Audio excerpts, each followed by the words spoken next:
Pete Carroll said he was impressed. Now Carroll says interest is picking back up around the league, and a team even reached out to him to talk about Kaepernick. So I know, somebody's interested, and he,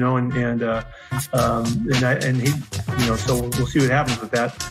I thought that was the irony of that was crazy, because I know I'm coming on your press conference. You guys are going to ask me a million questions about this today. I got a phone call today for the first time.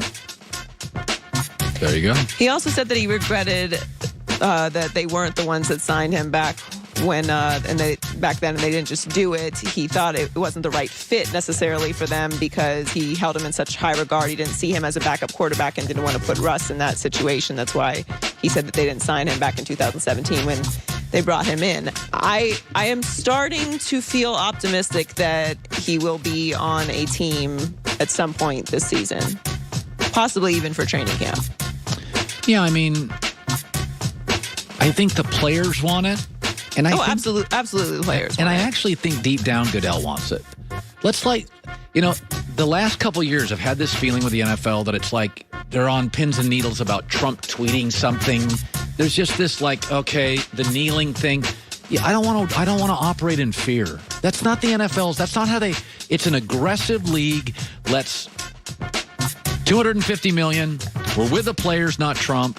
Kaepernick's back playing. I don't think he's a starter at this point. 3.5 years is too long. But it's like, instead of living in fear, being paralyzed by it, let's just keep moving forward and get this stuff going in the right direction. Well, we talk about it all the time that, if you're operating in a world where you have to walk on eggshells, it's not a real world. You're not making any progress, and you are not in control of the situation. I felt like they absolutely caved to the president in that spot, which was very confusing to me, considering it's a collection of some of the richest, most powerful men in the world owning these teams. So to be, pushed around or influenced to that level by some tweets really felt like this. Like you as the NFL have a tremendous amount of power and influence. Well, you don't have to listen to anyone, and normally you don't.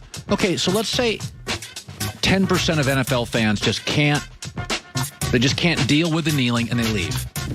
I honestly think that is aggressively high. Okay, let's say it's 5%. I would say it's like of people who are actually truly not going to watch NFL football. So 2%. Even if they say they don't, they're actually secretly watching NFL football. I'm talking about the people that will stop watching NFL football because Colin Kaepernick is back or because players kneel this fall. And so you think it's 2%? I think it's 1%. Okay, I think it's higher. Maybe 1%. So I think it's 3 to 4. Well, let's meet at 2%. Okay.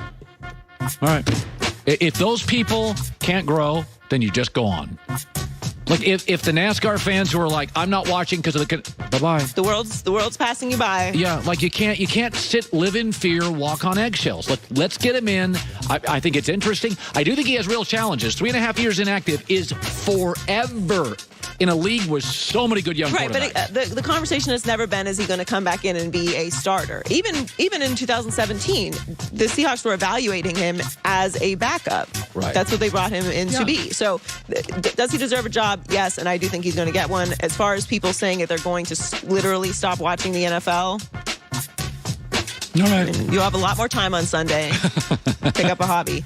So Chris Sims has been counting down his top 40 quarterbacks and recently revealed that Jarrett Stidham is at number 35. And he explained why he ranks Stidham higher than one of the most anticipated rookies entering the league this year. Yeah, he's not a proven commodity. I'm not so sure what he is yet, but I do like him. And I ranked him in front of some other people who are certainly more proven, like, a Marcus Mariota or a Brian Hoyer. Like, why is he ahead of Tua? Because he's more talented than Tua. Really? What was the creation of Alabama? I mean, what do you think Jarrett Stidham? Now you're speaking my language. Now you're speaking the truth. Jarrett Stidham or like Justin Herbert would have set the world on fire if they got to play with 4 first-round receivers and 2 first-round tackles. Well, we'll know in 4 months. We'll know on Stidham in 3 months. I don't agree because we haven't seen anything from Tua in the league either, so that's not fair. They're at basically the same level. We've seen none of Stidham, and we've seen none of Tua in the league. However, everyone's pretty much on the same page as Tua. normally, I would tend to agree with him. I did think it was kind of strange that no one took into consideration that Alabama is not known for producing quarterbacks at all. And in Tua's run, it's probably, I would say this, the receiving cores at Alabama over the last 3 years have been sensational. Yeah. They're not a factory just for defense anymore. The first 4 or 5 years of Alabama, their receivers were okay. They're unbelievable now. Like 3 and 4 guys that play in the NFL. So that's helped Tua. Sure, that's elevated Tua. That's a critique that has been held against Joe Burrow throughout this entire season and going into the draft, that he's played with an incredible amount of talent, and that wasn't held against Tua at all. So it is very strange to me. That said, I do think Tua is going to be good, and I think he's going to be better than Jarrett Stidham. I am so jacked to watch. Have a far better career than Jarrett Stidham. But I could be completely wrong because nobody knows. Yeah, I tell you what, I am so jacked to watch Miami play. I'm so jacked to watch Tua. Listen, the NFL, one of the strengths of the NFL, the bad teams are interesting. I cannot wait to watch Joe Burrow play. Yeah. I have not turned a Baker Mayfield game off in 2 years. I can't. If Tua's playing for Miami, I am going to be. This is the advantage of the college system where I watch you for 3 years and I have an affection or a disdain for you. We have an interest in their career.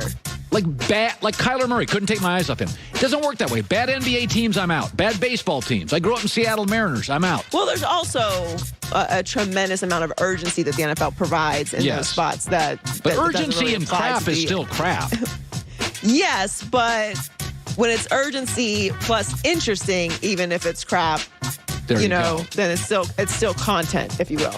So finally, Derrick Henry signed his franchise tag, which guarantees him $10.2 million this season, and the Titans are hoping to lock him in for the future as well. Tennessee GM John Robinson said the team has spoken with Henry's reps over the last couple weeks. The conversations have been positive, and both sides hope to get a deal done soon. He led the league in carries and rushing yards last year and was tied for first in the league with rushing touchdowns. He's unique. With 16 with Aaron Jones. He's one of my favorite players to watch play football of all time. Yeah. He's just completely electric, dominating.